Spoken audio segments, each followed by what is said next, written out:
tal? Buenas tardes. Empezamos un miércoles más el estudio de la palabra. Hoy saludamos a toda la gente que está en internet, que nos van a ver o ahora en directo o en diferido. Les damos un gran abrazo desde aquí. Hoy vamos a hablar de la historia del cristianismo y de la Iglesia. Son dos cosas que van unidas, pero son un poquito diferentes. El cristianismo es el movimiento religioso y es el que mayor número de fieles o de seguidores tiene. A día de hoy son 2.400 millones de fieles, muchísimos. Y la historia de la Iglesia tiene que ver con la institución, cómo se ha ido desarrollando también a nivel teológico y a nivel cultural, que ha ido ocurriendo a lo largo de la historia.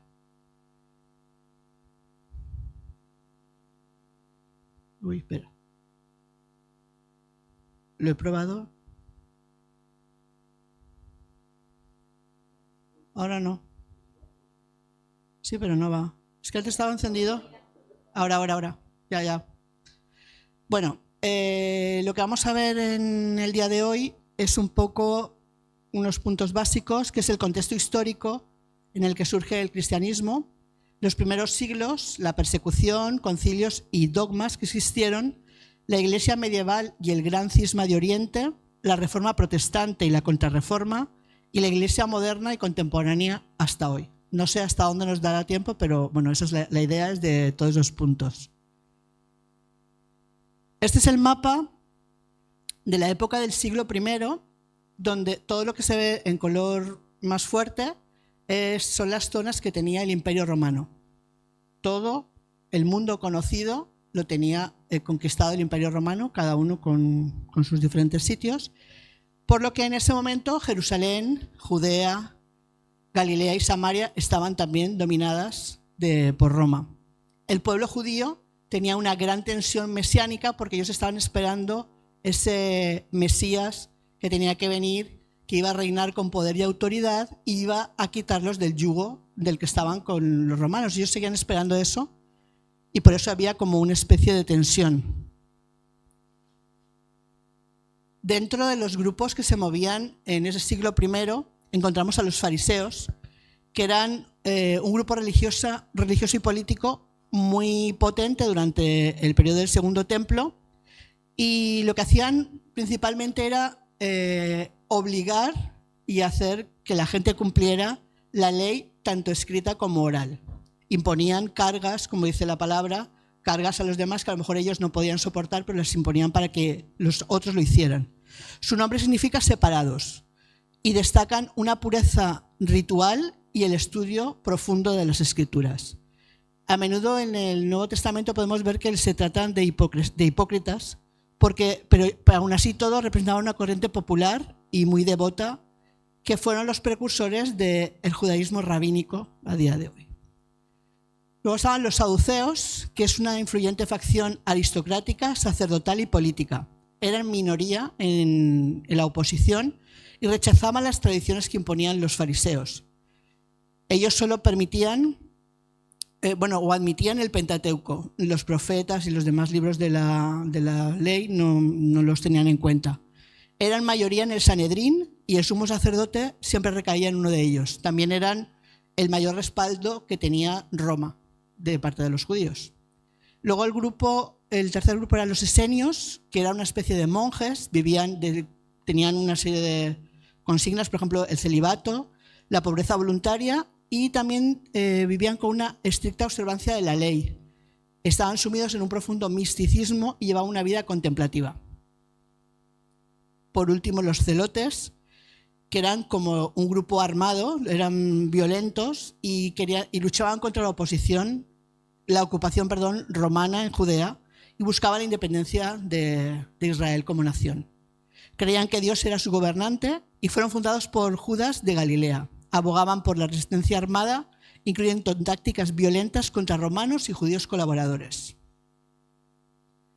En este contexto político e histórico aparece Jesús. Nace en Belén, como sabemos, en un establo. No era la figura mesiánica que los judíos estaban esperando. Ellos esperaban otra cosa. Por eso tuvo gran confrontación con los judíos, principalmente con los fariseos, que eran tan legalistas y querían observar la ley de esa manera tan exacta. Los hechos que iniciaron el cristianismo fueron la predicación de Jesús sobre el reino de Dios y sobre todo su muerte en la cruz y resurrección. A partir de ahí los discípulos empezaron a proclamar la resurrección de Jesús y expandir las buenas nuevas. El principal motor o la persona que más hizo por la expansión, ¿quién sabe quién fue? En ese siglo I, Pablo, ¿no? En Hechos podemos ver cómo Pablo fue convertido con el aguijón. Bueno, el Señor es decir, eran contemporáneos, pero él no conocía a Jesús, nunca se habían conocido. Y era perseguidor de la iglesia, pero el Señor lo llamó para que formara parte de la obra que quería hacer. Él fue el gran expansor, él llevó el evangelio por todo el mundo conocido hasta ese momento, y no lo hizo de una manera como al azar. No era como que él iba por un sitio y dice, pues aquí voy a hablar o allí o allá. No, él iba a centros importantes que tenían los romanos, que eran donde había comercio o donde había gran profusión de gente, para alcanzar, porque él decía, si alcanzaba a esas personas, va a alcanzar también a las otras, ellos llevarán el evangelio al resto de personas.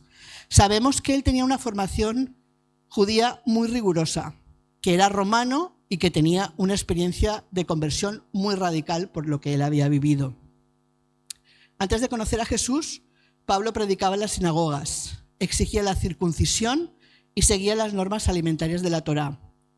Pedro y los apóstoles decían que para ser cristiano primero tenían que ser judío, pero Pablo dijo que no, que su tesis central era que la salvación llega por la fe en Cristo, no por el cumplimiento de la ley judía. Esto tenía una consecuencia enorme porque cualquier persona de cualquier cultura podía convertirse sin necesidad de adoptar la nacionalidad o la identidad judía.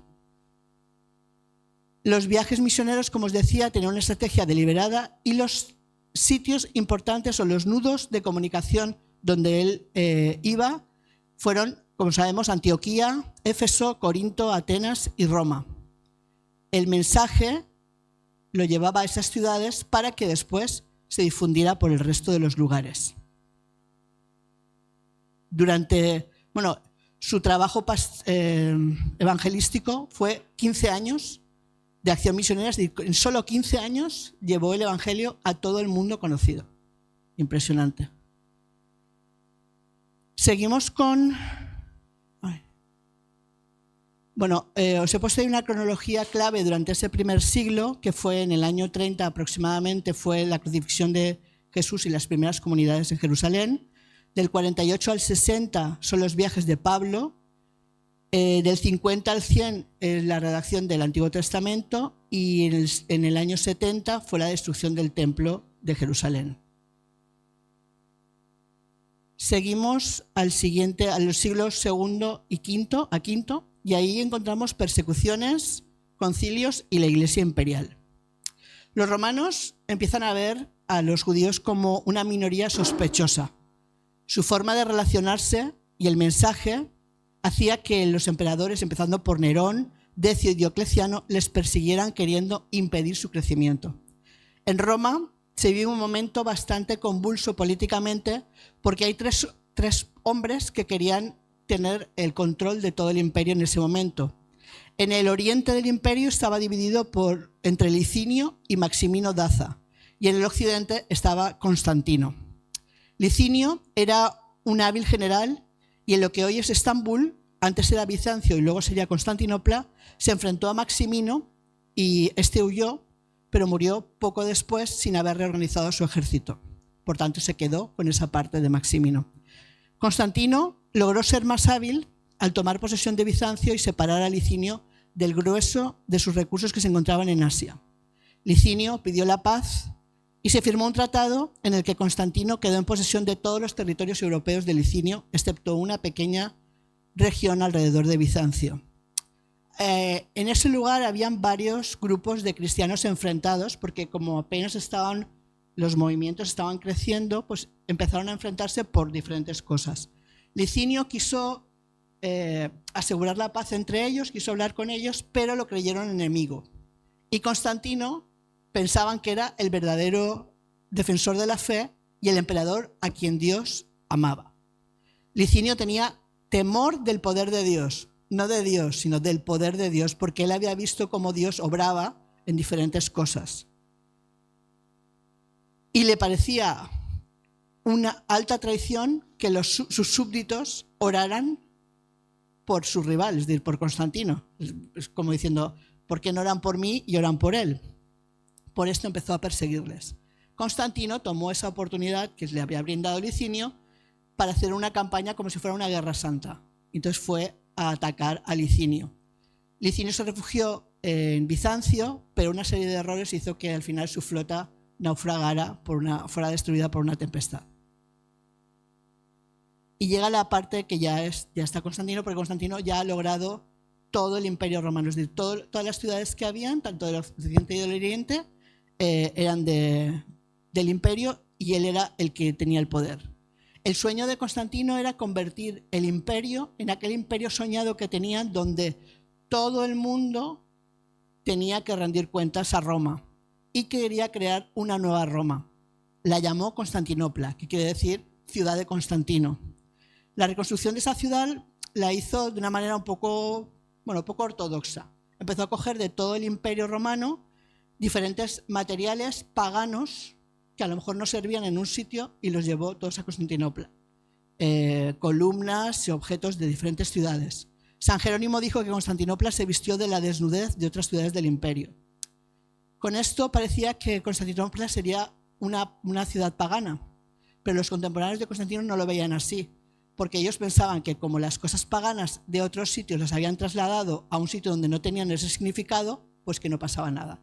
Y se pusieron de acuerdo tanto los cristianos como los paganos para decir, bueno, no hay problema, que traigan la columna de no sé qué, la columna de no sé cuándo. Es más, que trajo una columna súper importante y se puso la cabeza de Constantino, una columna enorme, y lo que se veía era como Constantino dominando toda la ciudad. Constantino nunca tuvo una conversión real y se bautizó en su lecho de muerte. Él sabía que el Dios de los cristianos era un ser extremadamente poderoso, pero eso a él no le impedía servir a otros dioses. Él tenía sus ideas y su manera de entender, porque su padre seguía a dioses paganos y toda su familia y tal. En el año 324, un edicto imperial ordenó que todos los soldados adorasen al Dios Supremo el primer día de la semana. Los cristianos adoraban ese día, el día que el Señor resucitó.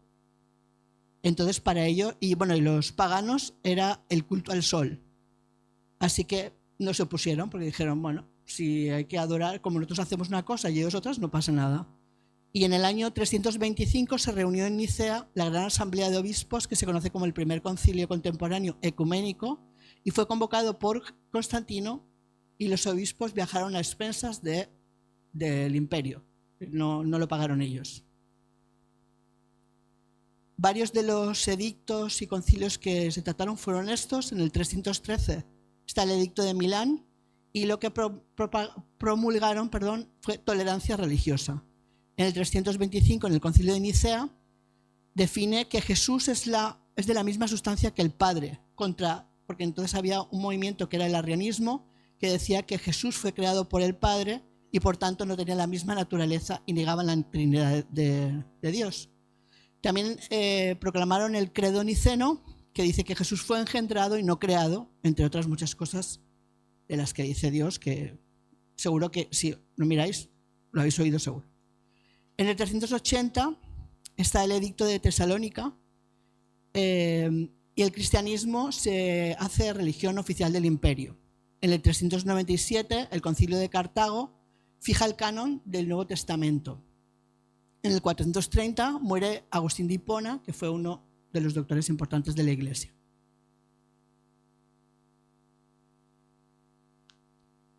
A partir de ahí, como ya el cristianismo era la religión oficial del imperio, pasaron de ser un grupo de personas que se reunían y que hablaban de Jesús o celebraban su resurrección a convertirse en una institución imperial. Teodosio I declara el cristianismo, como os he comentado, en el 380 como la religión oficial del imperio. Se fija el canon del Nuevo Testamento, aparecen grandes padres de la Iglesia como Agustín de Hipona, Ambrosio, Jerónimo y Crisóstomo, y empiezan a combatir las primeras herejías que empiezan a salir, como os he contado, el arrianismo, el pelagianismo y el nestorianismo. En el 313 aparece el Edicto de Milán, que eso ya os lo he contado, la tolerancia religiosa. A partir del siglo V al XV, la Iglesia medieval y el cisma de Oriente son las principales cosas que podemos ver. Es uno de los periodos más ricos y complejos de la historia de la Iglesia. 1000 años en los que el cristianismo, de sobrevivir al caos del mundo antiguo a construir una civilización europea, y en los que también se produce una ruptura entre lo que el más duradero del cristianismo, que es la separación de la Iglesia en dos, que sería en Roma y en Constantinopla, y sigue vigente hasta el día de hoy. Los antecedentes son siglos de distancia. Hubo un papa en Roma y otro papa en Constantinopla. Llevaban ejerciendo mundos distintos. Roma hablaba en latín, pensaba en categorías jurídicas romanas y tenía una eclesiología centralizada, mientras que en Constantinopla se hablaba en griego, pensaban en categorías filosóficas helenísticas y entendía la Iglesia como una comunión de patriarcas iguales. Eran culturas muy diferentes.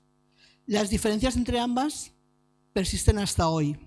La Iglesia ortodoxa mantiene la colegialidad entre patriarcados: Constantinopla, Moscú, Antioquía, Alejandría, Jerusalén y otros. La liturgia en lenguas vernáculas antiguas y una teología mística centrada en la teosis o la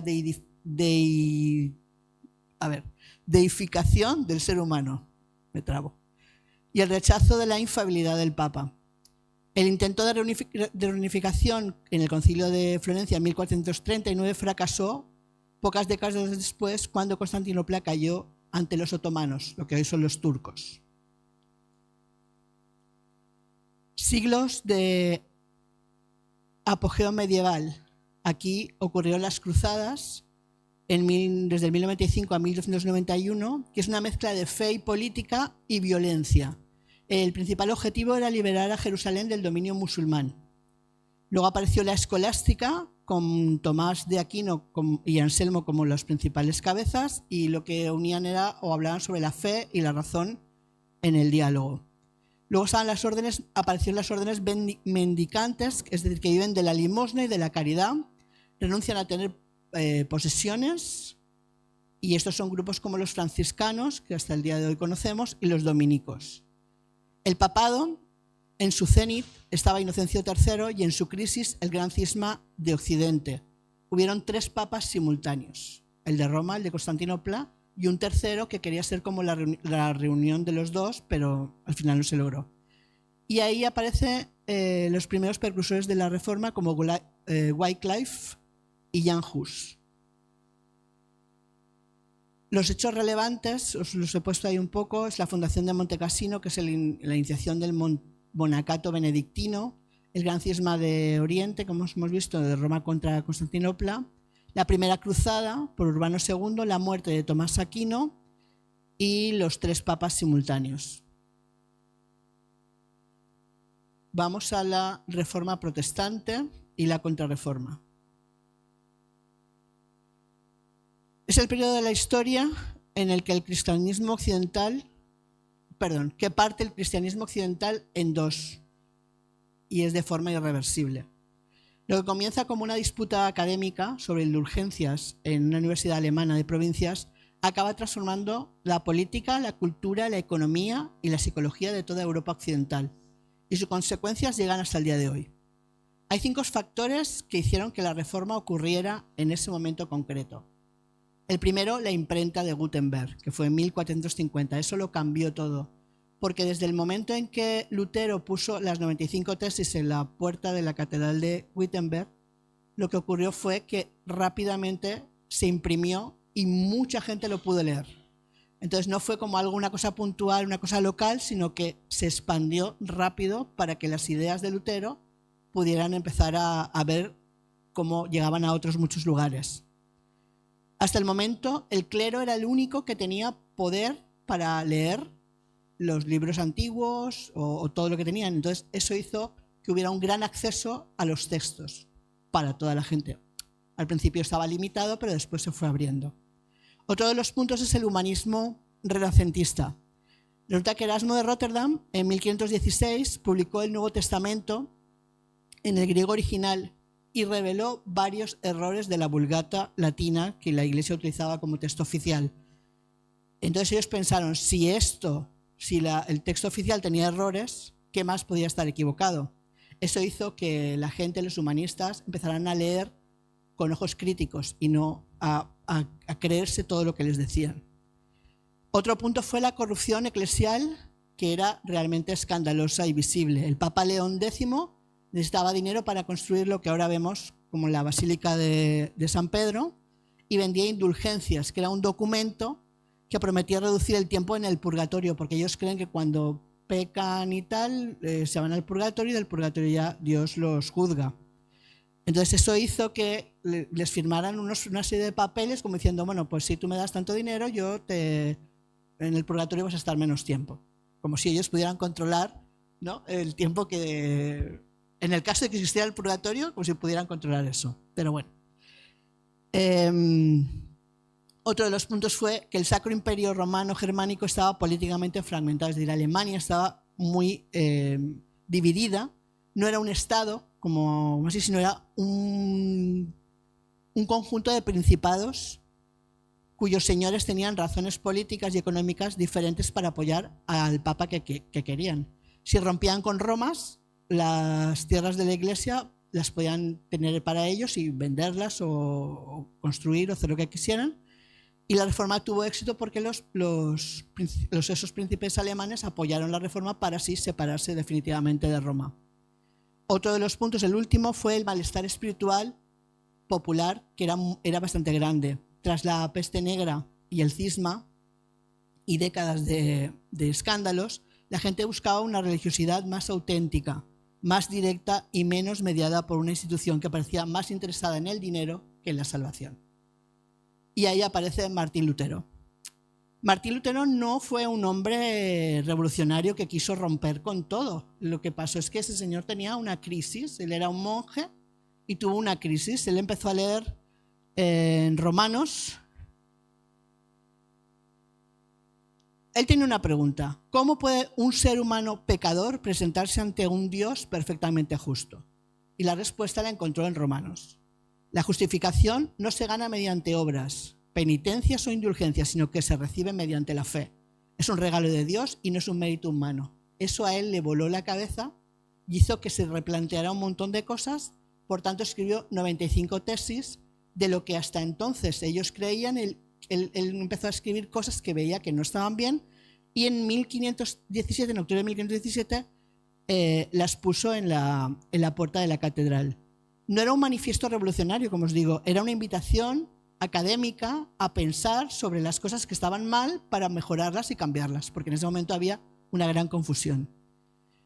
Los 3 principios luteranos fueron sola escritura, que los mantenemos hasta el día de hoy, es decir, la Biblia es la autoridad última, no es ni el Papa ni los concilios, y esto realmente revolucionaba porque democratizaba la interpretación religiosa. No era no tenía que ser una persona eminente como el Papa o un concilio el que determinaba cuál era la interpretación, sino la Biblia misma es la que se interpreta. Por tanto, cualquier persona tiene acceso a poder leerla y a poder interpretarla. Sola fide o sola fe, la salvación se obtiene solo por la fe, no por obras o por méritos, y las indulgencias, las peregrinaciones, los sacramentos, que eran unos mecanismos para ganarse el cielo, quedaban deslegitimizados. Hoy estoy yo buena. Es decir, que no servían. Ese tipo de cosas no servían porque realmente el que perdona, el que te da el perdón es Dios, no un papelito que Fina ahora nos escribe, te perdono, no sé qué, y dirán, vale, pero es Dios el que realmente perdona todos nuestros pecados, ¿no? Y luego sola gracia, que es la fe misma, es un don de Dios, no es un esfuerzo humano, es decir, yo no tengo que hacer nada para alcanzar o para tener la gracia de Dios, es Dios el que me la da a mí gratuitamente porque Él quiere, porque es un regalo. El ser humano no puede salvarse a sí mismo, nosotros por más obras que hagamos no nos vamos a salvar, tenemos la salvación gracias a la muerte de Jesús en la cruz, pero no porque yo haya hecho nada o porque ninguno haya hecho nada. Por tanto, depende totalmente de la gracia divina. Las otras reformas que hubieron, algunas estaban en contra porque empezaron a salir muchos grupos que estaban también pensando y viendo cosas que no estaban bien de lo que la iglesia tradicional tenían, y ellos empezaron a tener otra serie de ideas. Ulrich, nunca sé pronunciar este nombre, Zwinglio, vamos a decir, fue el que lideró la reforma en Zúrich y fue bastante más radical que Lutero. Él quitó imágenes de todas las iglesias, suprimió la misa, rechazó cualquier elemento de la tradición que no tuviera base explícita en la palabra. Apareció también Juan Calvino, que fue el gran sistematizador intelectual de la Reforma. Estableció en Ginebra una teocracia republicana, que es el gobierno de los santos, y desarrolló la doctrina de la predestinación en su forma más radical. El calvinismo se extendió por Francia, Países Bajos, Escocia y las colonias de Nueva Inglaterra.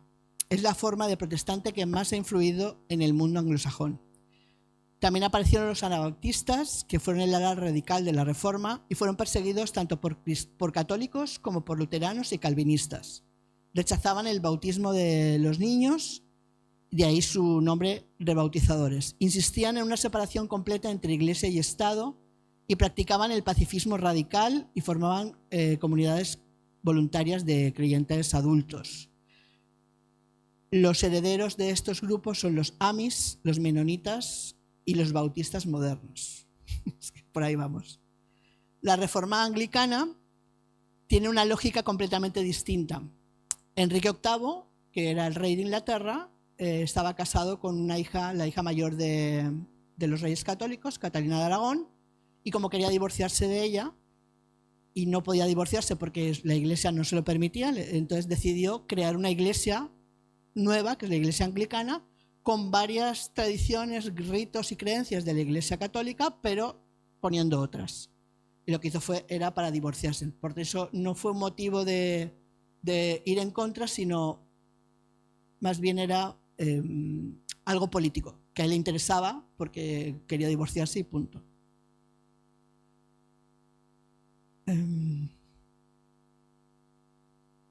Vale. Ahora pasamos ya. Es que no sé si voy hacia adelante.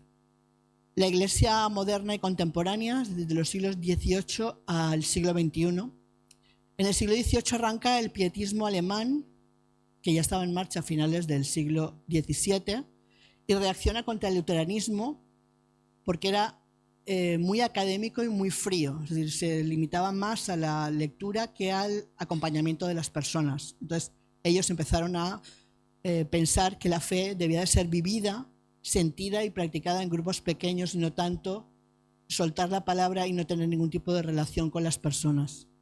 De ahí brotan dos grandes ramas, el metodismo de John y Charles Wesley en Inglaterra, que surge en 1730 al 1740 como un movimiento de renovación dentro de la iglesia anglicana. Se predica al aire libre, entre las clases trabajadoras, no había que tener un nivel. Insistían en la conversión personal, la santificación progresiva y la disciplina moral. George Whitefield hará lo mismo en las colonias americanas, desencadenando el primer gran despertar, que ocurrió en 1740. Y eso va a hacer que se sacudió bastante el mapa religioso de lo que luego sería Estados Unidos. El moravianismo de los hermanos Herdmuth se convirtió en la primera gran potencia misionera protestante, enviando predicadores al Caribe, a África y América, antes que ninguna otra denominación lo hiciera a esa escala. Aparece también el liberalismo teológico y la teología histórica crítica, eso fue en el siglo XIX, y eso lo que hace que haya una transformación en el protestantismo por la crítica histórica de la Biblia. Genera un debate, liberalismo teológico, que florece sobre todo en Alemania, después en Gran Bretaña y por último en Estados Unidos. Y lo que hace es sintetizar la esencia del cristianismo. El núcleo del Evangelio es la paternidad de Dios y la fraternidad humana, no la cristología ortodoxa. El protestantismo del siglo XIX también marca grandes misiones mundiales. La Sociedad Misionera de Londres, las sociedades americanas, Hudson, Taylor y la China Island Mission. El impulsor evangelizador lleva el protestantismo a Asia, África y el Pacífico a una escala sin precedentes. En Estados Unidos aparece el segundo gran despertar, desde 1800 a 1840, y producirá una explosión de nuevas denominaciones: restauracionismo, adventismo, embrionario, etc. Y convertirá el protestantismo en el tejido cultural dominante del país. Otro de los grupos o de las cosas que aparecen es el fundamentalismo contra el modernismo. Fue desde el final del siglo XIX hasta el primer tercio del siglo XX.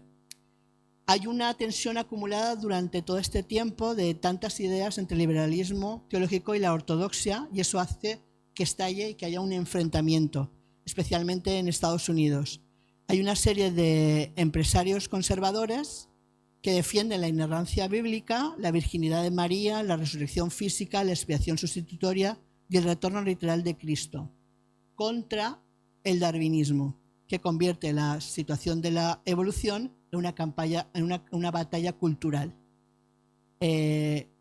Darwin, cuando escribió su libro, no iba en contra, él era un cristiano, él era creyente, no iba en contra de lo establecido hasta ese momento, pero la gente cuando empezó a leerlo empezó a sacar ideas de donde no eran, hasta lo que tenemos el día de hoy, ¿no? La teoría de la evolución, que el ser humano viene del mono, etcétera, etcétera. Otro movimiento que apareció fue el ecuménico. El rasgo más importante del protestantismo del siglo XX es que querer hacer una conferencia misionera para que haya un movimiento ecuménico moderno. Es decir, que todos los pensamientos, todas las iglesias, todos los grupos se unieran en uno solo para que no haya como esa dispersión de ideas. Esto ocurrió en 1910 en Edimburgo, y luego también se fundó en Ámsterdam el Consejo Mundial de Iglesias, agrupando a la gran mayoría de denominaciones protestantes y ortodoxas. La Iglesia Católica nunca se unirá como miembro a este grupo.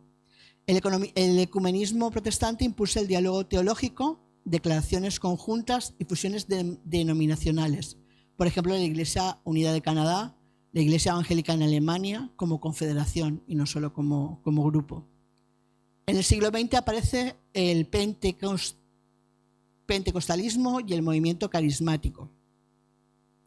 Inicia un avivamiento grande en Los Ángeles en 1906, liderado por el predicador negro William J. Seymour. La experiencia del bautismo del Espíritu Santo, la manifestación del hablar en lenguas, sanidades, profecías, y todo eso se extiende a una velocidad muy grande. A mediados del siglo XX ya hay grandes denominaciones pentecostales como Asambleas de Dios, Iglesias de Dios en Cristo, etc. El pentecostalismo se convierte en el protestantismo de más rápido crecimiento global en América, en África y Asia del Pacífico entre los años 1970 y 2020. Las iglesias pentecostales y carismáticas pasan de ser minoría a representar mayorías o pluralidades del protestantismo local. Aparece también la teología de la liberación protestante y las voces del sur global desde los años 60.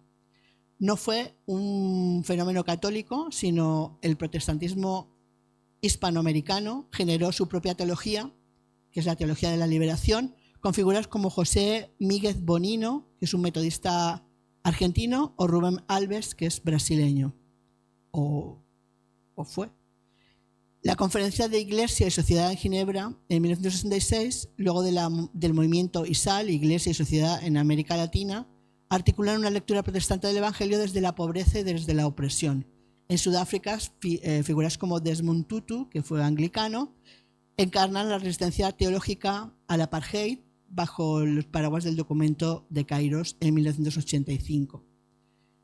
Otra de las cosas que surge al protestantismo en el siglo XXI es el giro hacia el sur. El hecho más importante del protestantismo contemporáneo es demográfico y geográfico. El centro de gravedad ha cruzado el Ecuador. Hay más del 60% de los protestantes y evangélicos del mundo viven en África, Asia y en América, en Hispanoamérica. Las iglesias más grandes del mundo en asistencia y membresía están en Corea del Sur, Nigeria, Brasil y China.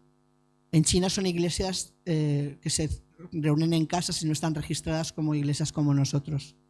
Esto produce tensiones doctrinales bastante importantes con las denominaciones del norte. Los debates sobre la ordenación de mujeres, la homosexualidad, el matrimonio igualitario, todo eso ha producido grandes cismas, un cisma en la comunidad anglicana, con la formación del GAFCON, que está liderada por africanos y asiáticos conservadores, y también con los metodistas norteamericanos, que hubo una escisión de la Iglesia Metodista Global en 2022. También en muchas iglesias luteranas en todo el mundo. La iglesia emergente y el post-evangelicalismo representan el movimiento generacional de creyentes del norte global que buscan un protestantismo menos dogmático, más comunitario y orientado a la justicia social. En síntesis, el arco del protestantismo moderno y contemporáneo dibuja un movimiento que parte del calor íntimo del pietismo, atraviesa la crisis intelectual del liberalismo, se fragmenta en el choque fundamentalismo-modernismo, se reunifica parcialmente en el ecumenismo, explota en el pentecostalismo y llega al siglo XXI como un fenómeno genuinamente mundial cuyo futuro se describe más en Lagos, Sao Paulo y Seúl que en Wittenberg o Ginebra, que fueron su origen. Lo que quiere decir es que ha habido tantas ideas que han ido haciendo cambiar lo que es la iglesia hasta el momento en el que estamos hoy, que volvemos otra vez a buscar la verdad en las escrituras y no tanto en las manifestaciones que las personas puedan hacer, ¿no? Como pasa con el pentecostalismo, que se centran más en las manifestaciones espirituales, que no digo que no sean, que en lo que es el estudio serio de la palabra. Porque realmente si nosotros queremos conocer a Dios, no lo vamos a conocer por una manifestación espiritual de todos los domingos, sino el tiempo que yo pase con el Señor y el tiempo que yo estudie la palabra es el que me va a hacer nutrirme y saber quién es Dios, ¿no? Pues hasta aquí, eso es lo que ha sido la iglesia. Si tenéis alguna pregunta o algún comentario. He ido muy rápida, ¿verdad? Bueno. Despedimos la conexión, damos gracias a todos los que han estado en internet y agradecemos también la asistencia de todos los que están aquí y los esperamos el miércoles que viene. Muchas gracias.